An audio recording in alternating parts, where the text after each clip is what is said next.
Quand mes parents ont appelé, je savais que ce n'était pas pour me féliciter de ma réussite. C'était au sujet de mon frère, qui se sentait oppressé par mes succès.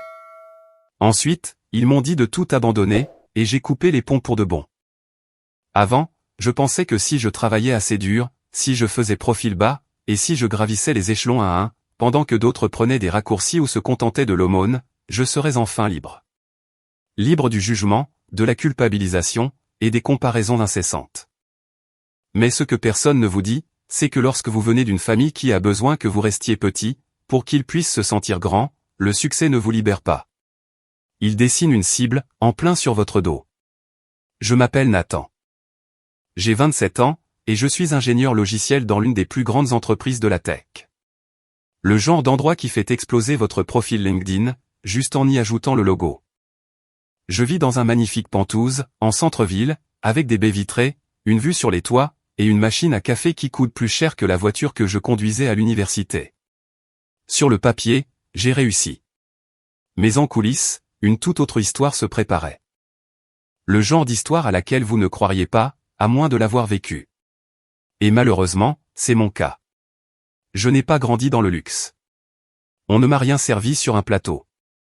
Mes parents n'étaient pas cruels, à proprement parler. Ils étaient juste conditionnels. Tout était une transaction. L'amour, l'attention, la fierté. Il fallait les mériter. Et même là, cela s'accompagnait toujours de conditions. Mon jeune frère, Brandon, n'a jamais eu à s'inquiéter de cela. Il était l'enfant chéri. Il pouvait rater ses cours, se faire arrêter 2 fois pour petit vandalisme, et avoir quand même droit, il se cherche encore. Moi? Un seul devoir oublié en 4e, et j'avais droit au silence radio, pendant toute une semaine.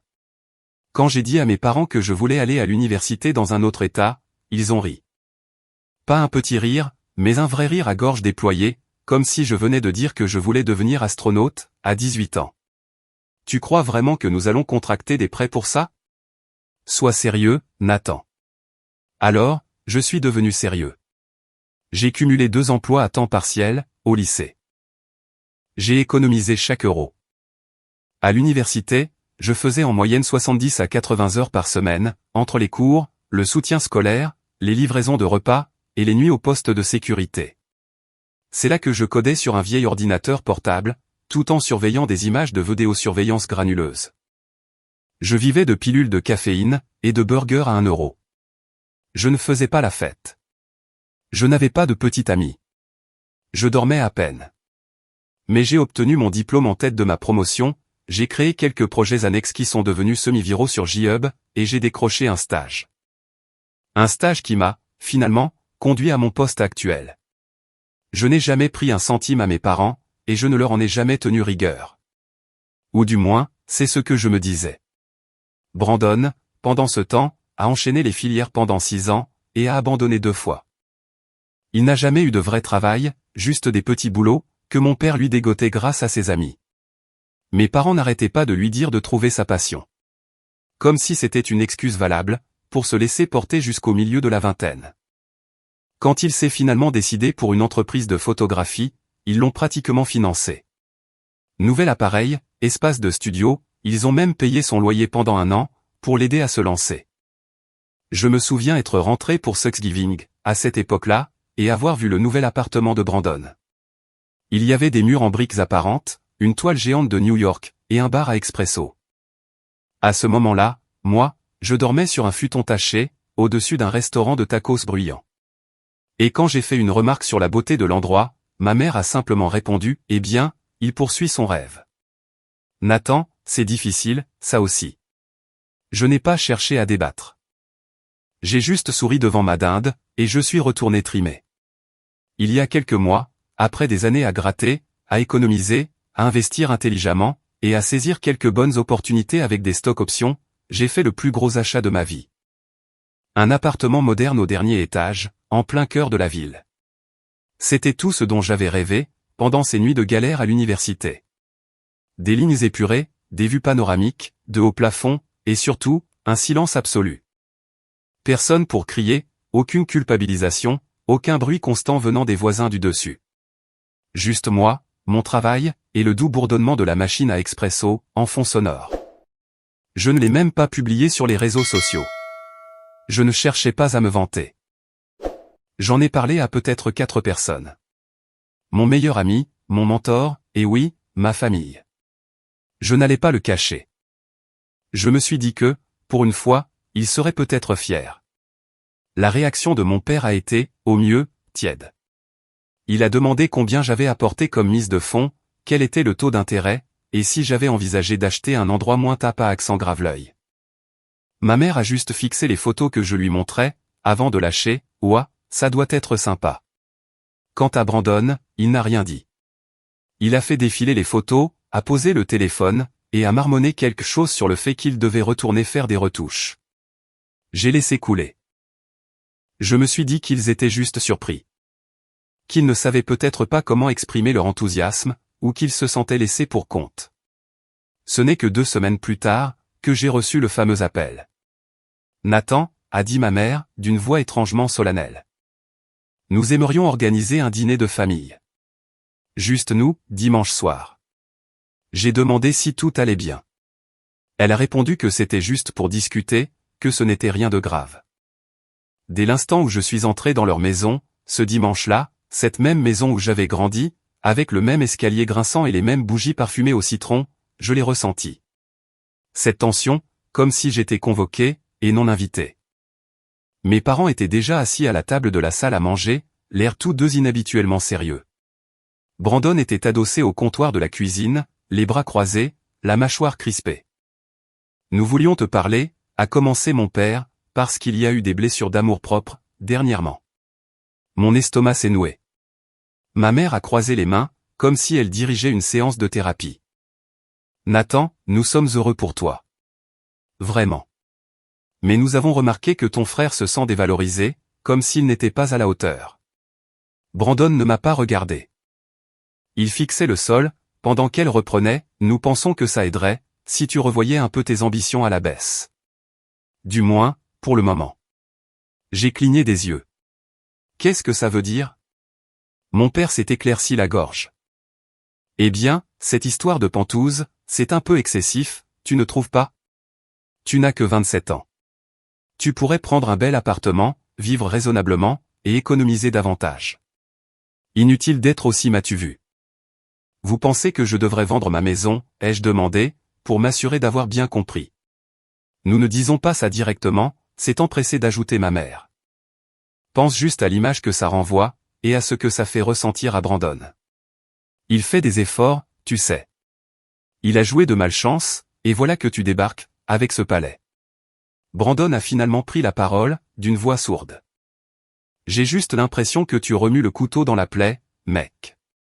Je les ai dévisagés, le cœur battant à tout rompre.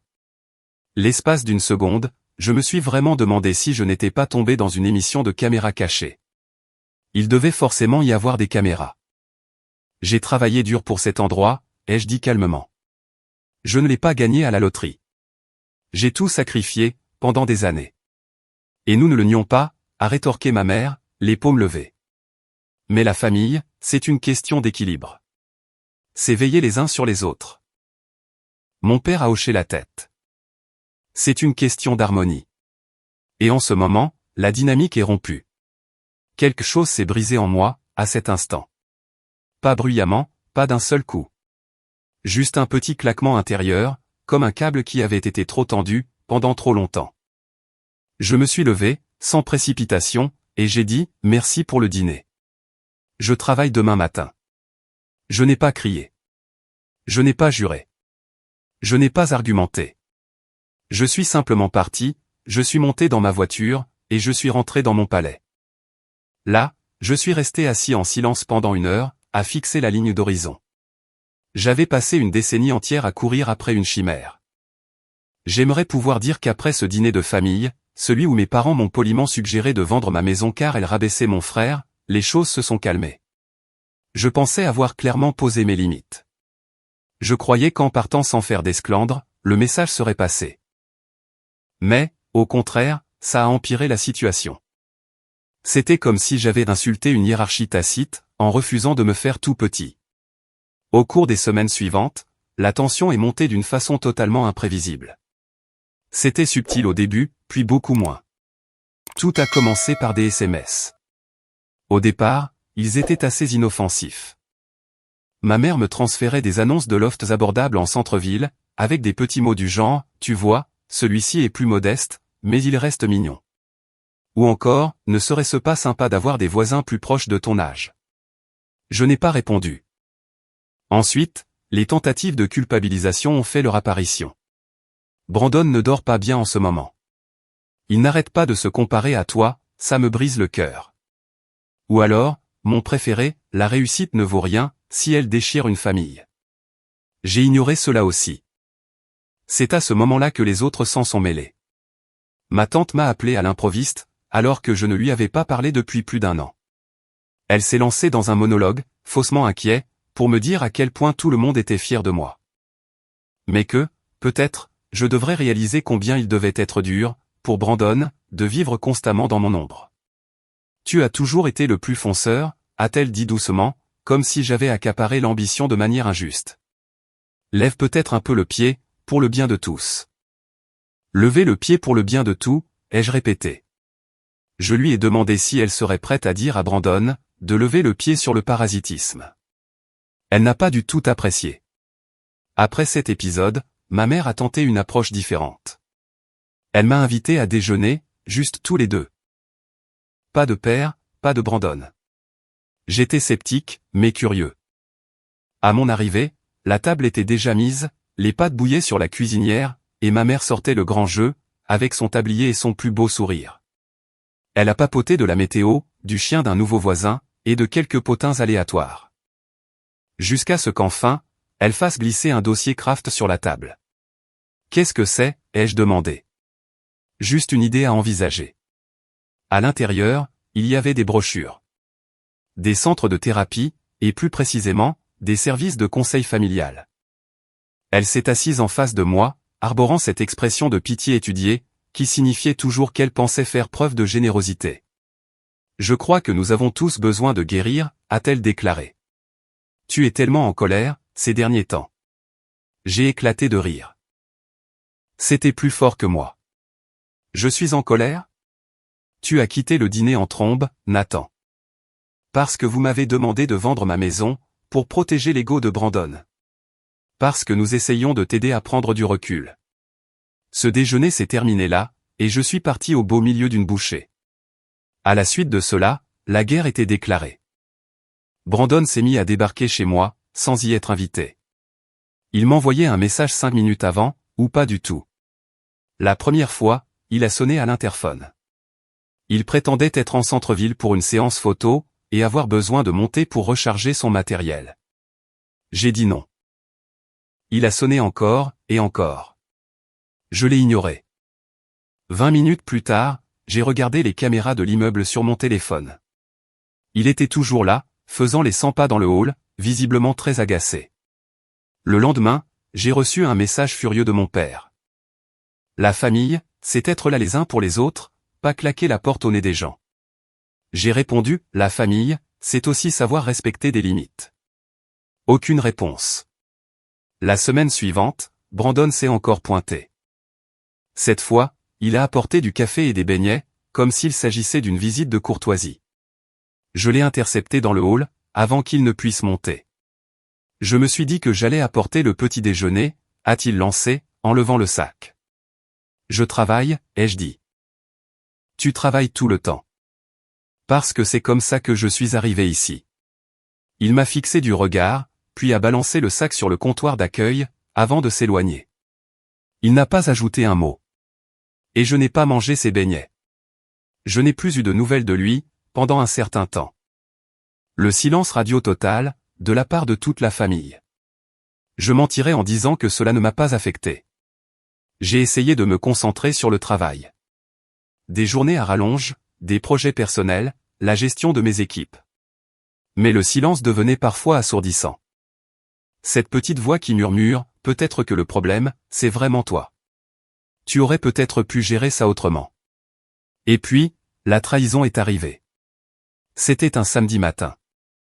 J'étais encore au lit, en train de faire défiler mes emails, quand j'ai reçu une notification du gestionnaire de mon immeuble.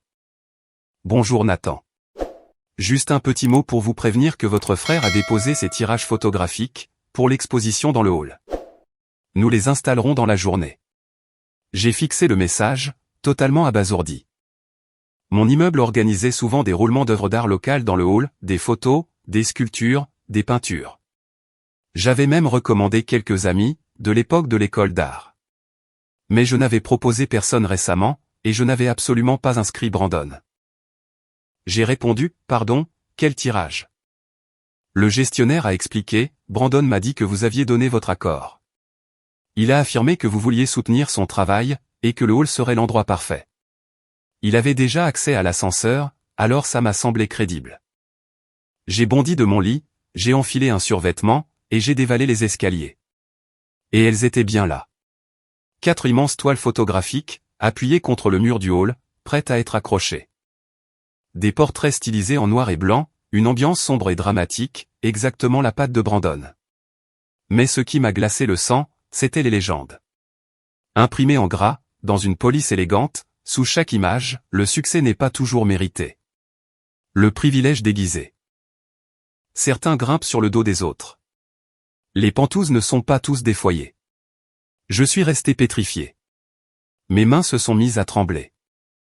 Quelques résidents flânaient dans le coin, jetant un œil aux œuvres, et murmurant des choses que je ne pouvais pas distinguer.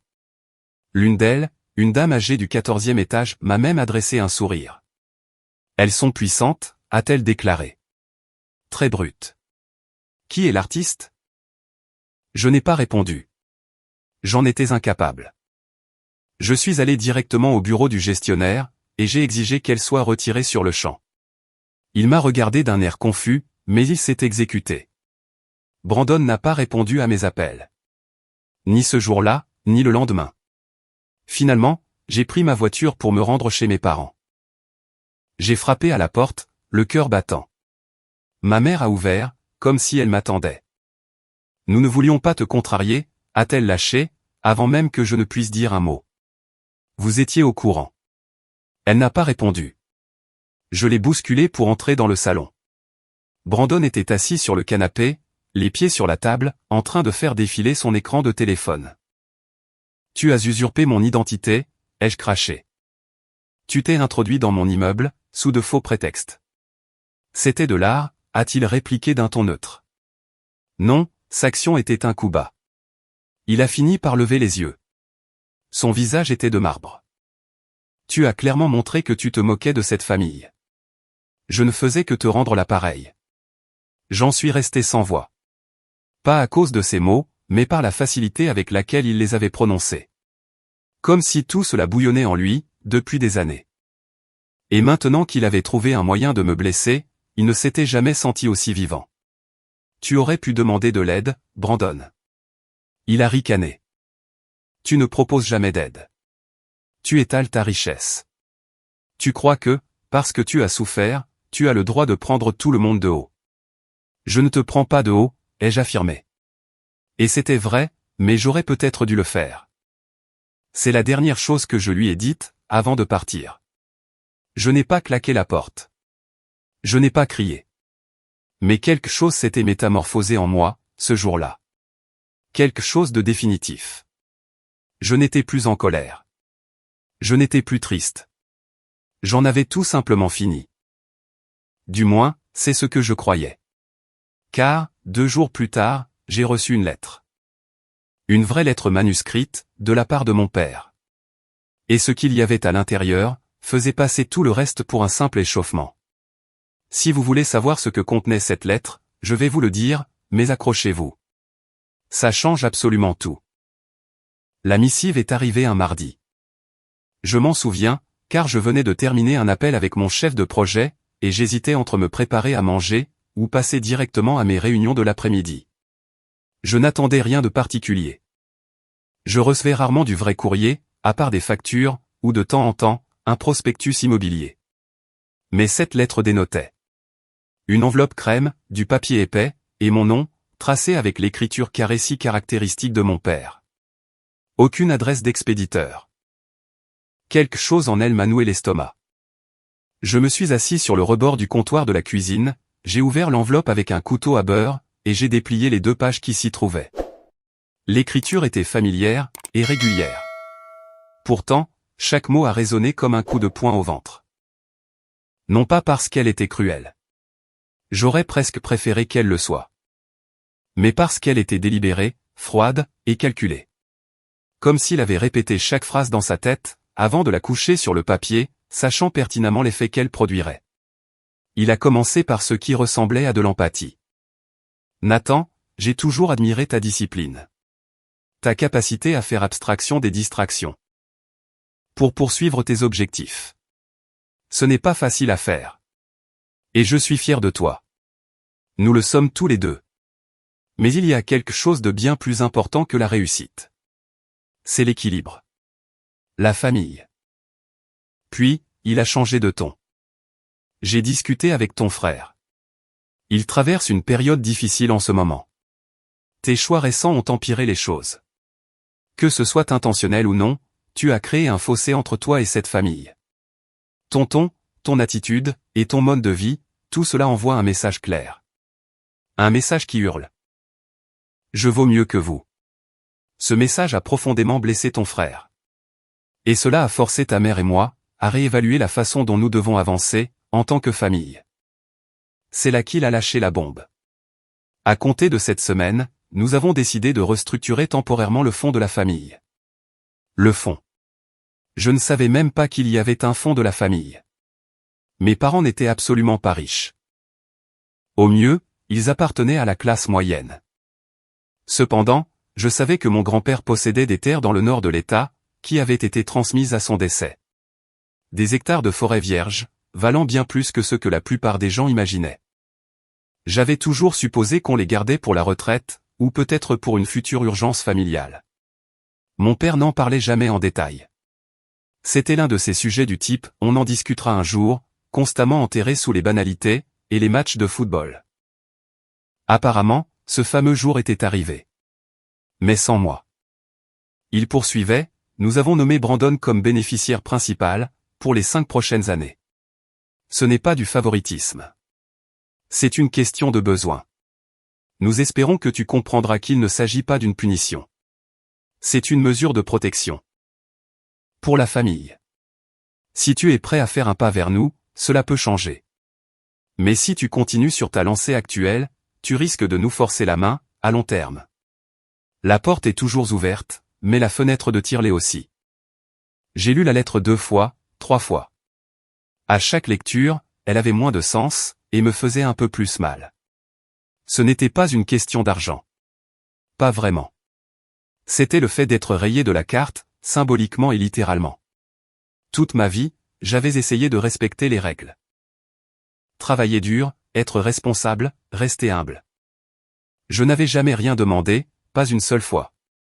Et voilà que, la seule fois où il y avait quelque chose à recevoir, non seulement on m'ignorait, mais en plus, on me menaçait. Je suis resté assis dans mon appartement. La ville s'étendait sous mes pieds, mais je me sentais complètement, et profondément, vide. Au cours des semaines qui ont suivi, j'ai sombré. Pas de manière dramatique. Pas de la façon dont les gens l'imaginent, quand ils pensent au fait de toucher le fond. Je continuais à me réveiller, à me connecter au travail, à répondre aux emails, et à assister aux réunions. Mais j'étais ailleurs. Ma concentration s'était évaporée. Les délais approchaient plus vite que d'habitude. J'ai arrêté de faire du sport, j'ai cessé de cuisiner, et je me suis mis à commander à manger, tous les soirs. J'entassais la vaisselle dans l'évier. J'ai manqué le dîner d'anniversaire d'un ami, et j'ai oublié de rappeler un autre, qui m'avait laissé un message vocal pour me dire qu'il s'inquiétait pour moi. J'ai ignoré mon mentor. Je ne me suis même pas rendu compte à quel point j'avais dérapé, jusqu'à ce que ma responsable me prenne à part, lors d'un appel Zoom.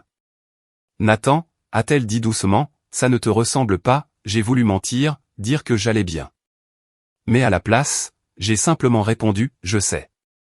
Elle m'a accordé des congés, une semaine entière, sans poser de questions. J'ai pensé à en profiter pour faire un voyage, m'évader quelque part, remettre les compteurs à zéro. Mais la vérité, c'est que je n'en avais pas l'énergie. Alors, je suis resté à la maison, j'ai fait la grasse matinée, j'ai enchaîné les vieilles séries de science-fiction, et j'ai fixé mon téléphone, bien plus que je ne veux l'admettre. Une nuit, vers 2 heures du matin, je faisais défiler un vieil album photo sur mon téléphone. Des photos de l'université. Principalement des clichés flous de mon premier appartement, des captures d'écran de mes premiers projets de code, et des selfies avec des amis, à qui je parlais à peine aujourd'hui. Et puis, je suis tombé sur une vidéo, que je ne me souvenais pas d'avoir filmée. C'était moi, à 21 ans, assis sur le toit de ma résidence universitaire. Je parlais à la caméra, à moitié en plaisantant, à moitié sérieux. Si le moi du futur voit ça un jour, félicitations. Tu as réussi. J'espère que tu as une vraie machine à café, et pas cette cochonnerie en poudre. Mais sérieusement, n'oublie jamais ce que ça faisait de le vouloir à ce point, de travailler aussi dur. Tu dois quelque chose à ce gamin. Je l'ai regardé 2 fois. Puis encore une. Je ne sais pas pourquoi, mais quelque chose, chez cette version de moi-même, affamée, fatiguée, et pleine d'espoir, m'a frappé plus fort que tout ce que mes parents avaient pu me dire. Je ne me reconnaissais pas totalement en lui, mais je me souvenais de la sensation, de cette flamme. Je suis resté éveillé toute la nuit, après ça. Pas pour pleurer. Pas pour préparer une vengeance. Juste pour réfléchir. Le lendemain matin, je me suis réveillé, et j'ai nettoyé mon appartement de fond en comble. J'ai jeté le moindre emballage de repas à emporter, j'ai fait la vaisselle, j'ai lancé une machine, et j'ai fait mon lit, comme je ne l'avais pas fait depuis des semaines.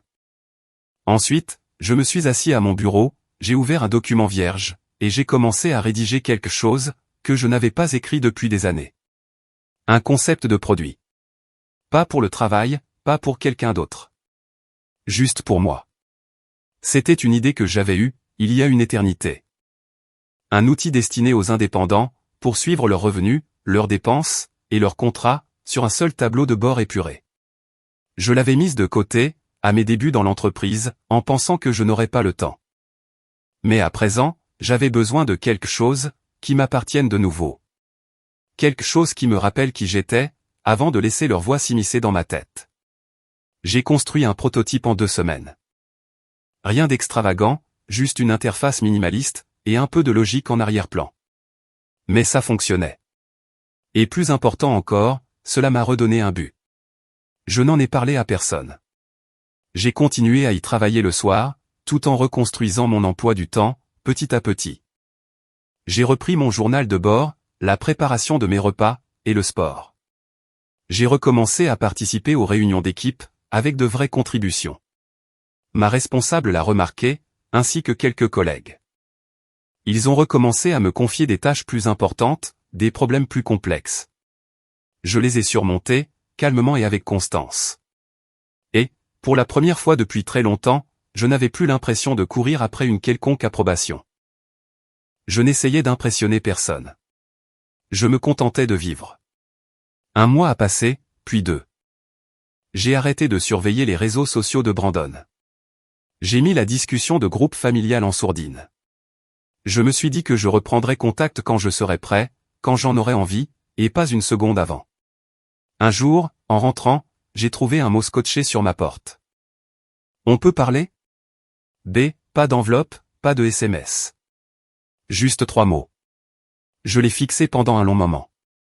Mon premier réflexe a été de le déchirer, de le brûler, mais je me suis retenu. Je l'ai rentré à l'intérieur, je l'ai posé sur le comptoir, et je l'ai laissé là. Je ne l'ai pas appelé. À la place, j'ai continué à développer mon projet. L'outil que j'avais initié, désormais appelé Ledgerlight, avait bien grandi. J'avais intégré quelques amis freelance, comme testeur bêta. Leur retour était prometteur. L'un d'eux a même proposé d'investir. J'ai refusé. Je n'étais pas encore prêt pour ça. Cependant, l'étincelle était allumée. J'ai commencé à planifier un pré-lancement. J'ai acheté un nom de domaine, j'ai engagé un designer pour peaufiner l'interface utilisateur, et j'ai créé une page d'atterrissage épurée. Et puis, un matin, alors que j'analysais mes statistiques, j'ai réalisé une chose. Je n'avais pas pensé au fond, à la trahison, ni à la lettre, depuis des semaines. Pas parce que j'étais guéri, mais parce que j'avais déplacé mon attention. Ils n'avaient pas gagné. Ils avaient essayé de me déstabiliser. Et pendant un temps, ils y sont parvenus. Mais j'ai fini par trouver quelque chose, qu'ils n'auraient jamais cru que je puisse trouver. Moi-même. La version de moi, qui ne se définissait ni par leur approbation, ni par leur culpabilité. La version qui n'avait pas besoin de la validation de parents, qui ne m'aimait que sous certaines conditions. Ou d'un frère, qui détestait mon existence. Cette version-là. Elle ne faisait que commencer. Mais c'est là, juste au moment où je pensais avoir pris suffisamment de distance, qu'un événement m'a ramené dans la ligne de mire. Un message vocal de ma mère. Larmoyant, haletant, et décousu. Je ne savais pas qu'ils allaient faire ça, Nathan. Je te le jure. S'il te plaît, appelle-moi. Ça va trop loin. Ton frère, ton père.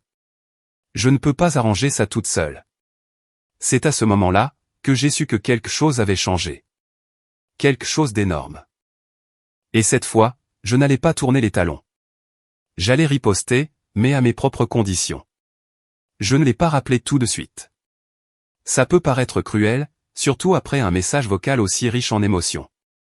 Mais il faut que vous compreniez une chose, ma mère est une experte du ton. Elle sait exactement quand faire preuve de chaleur, et quand jouer les victimes. J'ai grandi en la regardant manier cette arme, comme un scalpel. Une voix douce, un souffle tremblant, des pauses dramatiques. Elle s'arrêtait toujours, juste avant de dire quoi que ce soit de concret. Elle vous forçait constamment à relier les points, à ressentir la culpabilité, et à combler les vides. Elle ne laissait jamais de message de ce genre. Et surtout, elle n'admettait jamais son incapacité à réparer quelque chose. C'était le premier indice. Quoi qu'il se soit passé, ce n'était pas une simple prise de bec, ou une énième session de « pense un peu à ton frère ». C'était bien plus profond, et bien plus instable. Mais je n'étais pas disposé à foncer dans une nouvelle embuscade émotionnelle. Pas cette fois. J'avais travaillé trop dur, pour retrouver ma tranquillité, pour me rappeler qui j'étais sans tout ce bruit. Alors, j'ai fait une chose que je n'aurais jamais faite, 6 mois auparavant. Je n'ai pas réagi. J'ai élaboré une stratégie. D'abord, j'ai sauvegardé le message vocal, et j'en ai téléchargé une copie. Je ne savais même pas si j'en aurais besoin, mais mon instinct me disait que la situation allait se compliquer.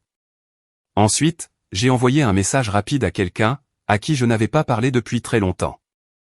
Salut. Je peux t'offrir un café cette semaine? J'ai besoin de parler. Des histoires de famille. Cette personne, c'était M. Une amie d'enfance, qui avait grandi à quelques pâtés de maison de chez moi. Nous nous étions perdus de vue après le lycée, brièvement retrouvés à l'université, puis de nouveau éloignés. Mais M connaissait ma famille. Elle avait observé sa dynamique, elle avait entendu les disputes. Elle était là, le soir où mon père a obligé Brandon à mentir, sur la porte de garage cassée. Le même soir où il m'a puni, quand j'ai essayé de rétablir la vérité. M avait toujours appelé un chat, un chat. 2 jours plus tard, nous nous sommes retrouvés dans ce petit café, près de la 6e rue. Une lumière tamisée, de bonnes pâtisseries, et un jazz discret en fond sonore. Je ne m'étais même pas encore assis, qu'elle m'a lancé un regard, et m'a dit « Ok, qu'est-ce qui s'est encore passé ?» Je lui ai tout raconté. Depuis la culpabilisation à propos du Penthouse, jusqu'à la fausse exposition d'art, en passant par la trahison liée au fond, les retombées, et enfin, le message vocal. Elle a écouté jusqu'au bout, sans m'interrompre. Elle buvait son café à petites gorgées, le regard vif. À un moment donné, elle a murmuré un « c'est irréel » du bout des lèvres.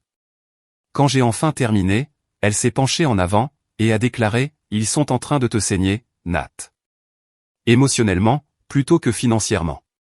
Je sais. Non, je ne crois pas que tu aies compris. Il ne s'agit pas d'argent, ni de ton appartement. C'est une question de contrôle. Tu es le seul à avoir réussi à t'extraire de leur petite orbite. Et maintenant, ils essaient de t'y ramener de force. J'ai baissé les yeux vers ma tasse. Alors, qu'est-ce que je dois faire? Ses lèvres se sont étirées. Un mélange de sourire en coin, et de défi. Tu arrêtes de défendre, et tu commences à attaquer. J'ai cligné des yeux. À quoi ça ressemble, concrètement? M a tapoté la table, du bout du doigt. Tu as dit qu'il y avait un fond. Que tu avais été rayé de la liste. que Brandon était devenu le seul bénéficiaire, temporairement, pour 5 ans. Est-ce que ça doit forcément durer 5 ans? J'ai froncé les sourcils. Mon père a présenté ça comme une décision définitive. M a haussé un sourcil. Ça ne veut pas dire que c'est légal. C'est à ce moment-là que la première étape du plan s'est dessinée. Je ne connaissais pas les détails du fonds. Je ne savais pas quand il avait été créé, comment il était structuré, ou quels étaient mes droits. Mais s'il y avait un document, il y avait forcément des lois, encadrant ces éventuelles modifications. D'autant plus, s'il s'agissait des terres de mon grand-père. Cela en faisait un héritage générationnel, potentiellement irrévocable. J'ai donc passé un autre appel. Cette fois-ci, à un avocat. Et pas n'importe lequel, un ancien mentor, qui était passé du droit des logiciels, aux litiges successoraux, quelques années auparavant. Je n'ai pas eu besoin de lui en dire beaucoup. Juste assez, pour qu'il accepte d'examiner tous les documents que je pourrais me procurer. Tu ne déposes rien pour le moment, m'a-t-il prévenu. Nous ne faisons que rassembler des informations. Sois intelligent. Être intelligent. Ça voulait dire, ne pas débarquer chez mes parents pour exiger des réponses. Ça voulait dire, les appâter en douceur. J'ai alors envoyé un message à mon père. Court, calme, presque passif. Salut. J'ai eu le message vocal de maman. J'espère que tout va bien. Ça vous dit de se voir ce week-end? Peut-être pour dissiper les malentendus. Il a répondu en moins de 5 minutes. Heureux d'avoir de tes nouvelles. Dimanche après-midi, ça nous va. Parfait. Ça semblait presque trop facile, ce qui m'a rendu encore plus méfiant. À mon arrivée ce dimanche-là, ma mère semblait pâle et nerveuse. Elle a ouvert la porte et m'a pris dans ses bras, avant que je ne puisse l'en empêcher. Merci d'être venu, a-t-elle murmuré. Mon père était assis dans le petit salon. Les bras croisés, une expression indéchiffrable sur le visage. Brandon n'était pas là. Rien que ça m'a fait comprendre que quelque chose clochait. Il était toujours au centre de ces petits drames.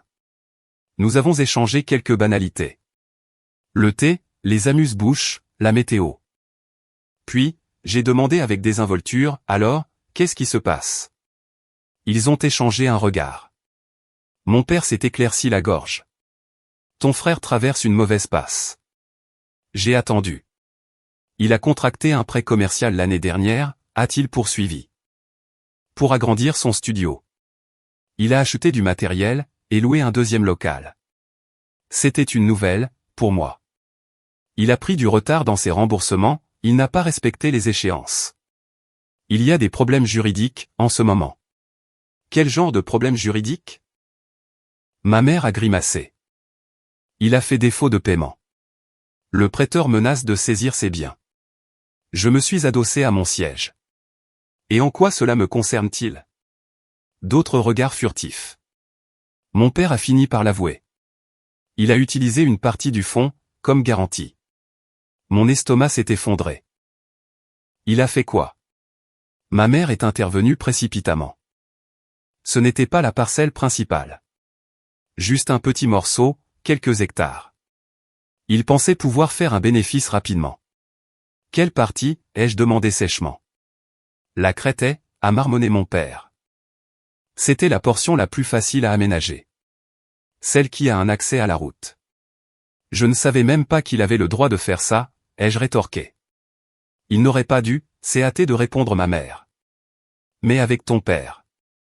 Nous pensions que ça l'aiderait à se stabiliser. Laissez-moi deviner, ai-je dit, en me penchant en avant. Les papiers n'étaient pas en règle. Et maintenant, l'intégralité du fonds fait l'objet d'un examen. Aucun des deux n'a bronché. Je me suis levé, j'ai marché jusqu'à la fenêtre, et j'ai pris une grande inspiration. Puis, je me suis retourné. Je veux voir les documents. Tous les documents. Le fonds d'origine, les avenants, les transferts. Mon père s'est raidi. C'est privé. Pas si cela affecte mon héritage légal. Pas si les actions de Brandon le mettent en péril. Soit vous me laissez les examiner avec un avocat, soit je vous assigne en justice. C'est votre choix. C'était la première fois que je voyais mon père, véritablement en colère. Pas à hurler, ou à frapper du poing sur la table. C'était plutôt cette fureur sourde, bouillonnante. Celle d'un homme habitué à détenir le pouvoir, et qui réalise soudainement qu'il l'a perdu. « Tu as changé », m'a-t-il dit froidement. « Non », ai-je répondu. J'ai juste arrêté de m'excuser. Je suis parti sans un câlin, sans un au revoir. Et sans aucun reste de nourriture emballé dans du papier aluminium, contrairement au bon vieux temps. 3 jours plus tard, mon avocat avait les copies numérisées du fonds, et de toutes ses modifications. Et sans surprise, mon nom avait été discrètement retiré. Via un document qui, selon lui, ne résisterait pas à un examen approfondi. Le fonds avait été créé par mon grand-père, avec une clause bien spécifique. Aucune modification ne pouvait être apportée, à moins que tous les bénéficiaires nommés ne donnent leur accord par écrit. Je n'avais jamais rien signé. Ma signature était introuvable. Ce qui signifiait que la restructuration sur 5 ans était non seulement illégitime, mais qu'elle constituait aussi un motif d'annulation totale. Voire même, de poursuite judiciaire. M a été la première personne à qui j'en ai parlé. Nous nous sommes retrouvés au café. Et pendant que j'exposais les faits, son sourire s'élargissait, à chaque nouveau détail. « Alors, on fait quoi maintenant » a-t-elle demandé. J'ai expiré lentement. Maintenant, on arrête de défendre. Je leur ai laissé une dernière chance. Non par pitié, mais par pure stratégie. Après avoir examiné les documents, mon avocat et moi avons rédigé une lettre. Simple et polie. Elle était adressée à mes 2 parents. Elle soulignait, sans aucune émotion ni aucun jugement, les incohérences juridiques du fonds modifié. Elle citait la clause d'origine, voulue par mon grand-père, qui empêchait toute modification unilatérale. Elle mettait en évidence l'absence de ma signature. Et elle se terminait par une demande claire, mais non conflictuelle. Nous demandons respectueusement l'annulation immédiate des modifications non autorisées, y compris le retrait de Nathan Carter, en tant que bénéficiaire. Si le problème n'est pas résolu d'ici la date butoir, nous engagerons les poursuites légales qui s'imposent.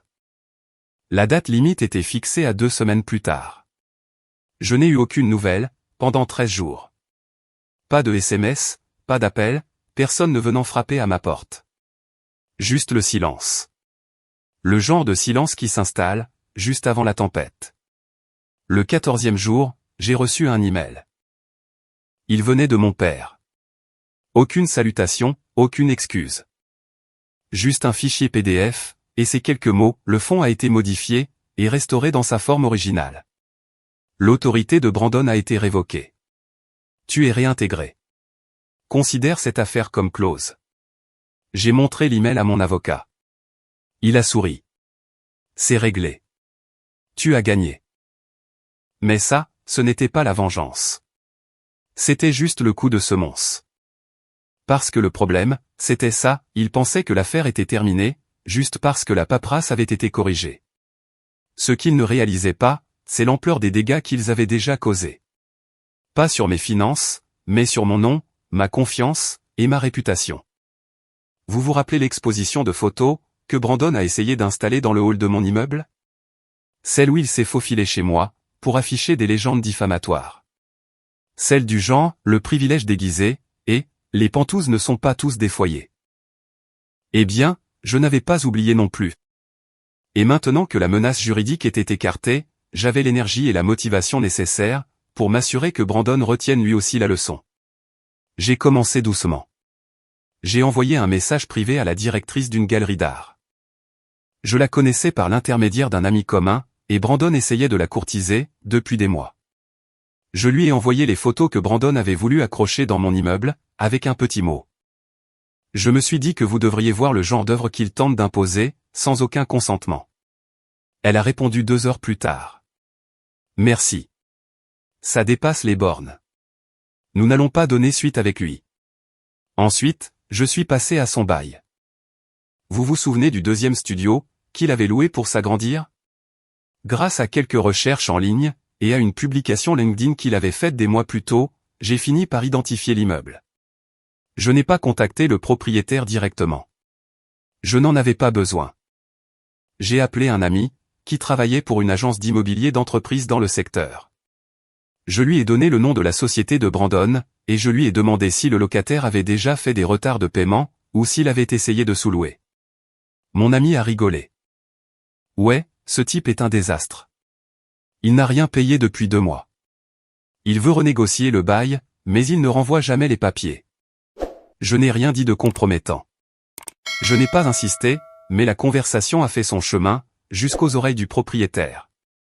2 semaines plus tard, Brandon a perdu le local. 2e prise.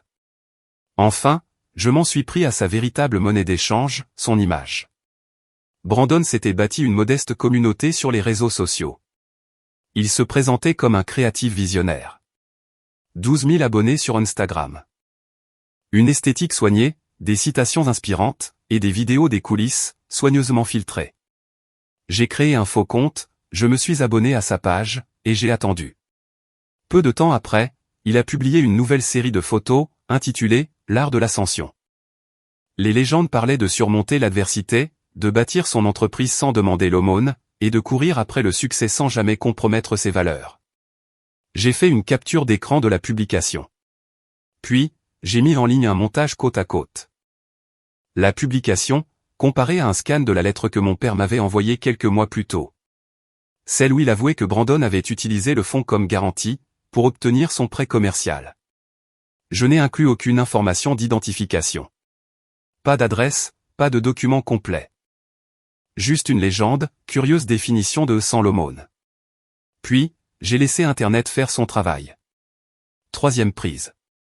Les retombées ont été rapides. Je n'ai plus jamais eu de nouvelles de sa part. Aucune excuse, aucune tentative de réconciliation, juste le silence. Son nom a disparu de l'annuaire de mon immeuble. Apparemment, il logeait dans l'appartement d'un ami, dans les environs. Il était parti. Mes parents, de leur côté, ont tenté une toute dernière manœuvre. Une invitation à dîner chez eux, pour discuter. J'ai envisagé de les ignorer. Mais j'avais besoin de tourner la page, alors j'y suis allé. Il n'y avait que 2. Brandon n'était pas là. La salle à manger était immaculée. Les serviettes étaient pliées, et la porcelaine était sortie. De la vaisselle que je n'avais pas vue, depuis Noël, 5 ans auparavant. Ma mère a servi un roast-beef. Mon père a versé le vin. L'espace d'un instant, c'était presque normal. Jusqu'à ce que ma mère pose sa fourchette, et déclare « Nous voulons simplement aller de l'avant ». J'ai hoché la tête. Moi aussi. Mon père s'est éclairci la gorge. Nous avons fait des erreurs. Je n'ai rien dit. Nous avons laissé la situation dégénérer, a-t-il continué. Nous pensions aider Brandon, mais nous voyons bien, maintenant, à quel point ça t'a blessé. J'ai finalement croisé son regard. Vraiment? Il a hésité. Nous essayons de comprendre. Je me suis enfoncé dans ma chaise. Tant mieux. Parce que voici comment nous allons avancer. Ils se sont tous deux redressés. Je ne demande pas d'excuses. Je ne demande pas d'affection. Je ne demande même pas à ce qu'on garde une relation. Ce que je demande, c'est de la distance. Les yeux de ma mère se sont remplis de larmes. Nathan. J'ai levé la main. J'ai reconstruit tout ce que vous avez essayé de m'enlever. J'ai nettoyé le désordre que Brandon a laissé derrière lui. Et je l'ai fait sans rage, et sans traîner vos noms dans la boue. Parce que j'ai toujours plus de respect pour cette famille, que vous n'en avez jamais eu pour moi. Ils sont restés figés, sur leur chaise. Moi, je me suis levé. Je vous verrai peut-être pour les fêtes. Mais c'est fini, je ne jouerai plus le bouc émissaire. J'en ai fini d'être votre punching ball émotionnel. À partir de maintenant, vous n'aurez accès à moi qu'en fonction de la façon dont vous me traitez, et non plus, par les simples liens du sang. Ma mère a essuyé ses yeux. Mon père fixait son assiette. Je suis sorti. Pas de câlin, pas de signe de la main, pas de « merci d'être venu ». Juste le bruit de la porte, qui s'est refermée derrière moi. Silencieux, net, et définitif. C'était il y a 6 mois. Depuis, ma vie est simple. Mon travail est stable. Le lancement de Ledger Light a généré 3000 inscriptions, dès le premier mois. J'ai embauché une petite équipe. Une croissance tranquille. Pas de m'as-tu vu, juste des résultats. Le Pantouse est toujours à moi. J'ai acheté une meilleure machine à café. Mes parents n'ont pas appelé. Les réseaux sociaux de Brandon sont toujours inactifs. Aux dernières nouvelles, il a déménagé dans un autre état. Parfois, les gens me demandent si je regrette quoi que ce soit. Si je suis allé trop loin, ou si j'aurais préféré laisser couler. Mais voici la vérité, ce n'est pas moi qui ai brûlé les ponts. Ce sont eux.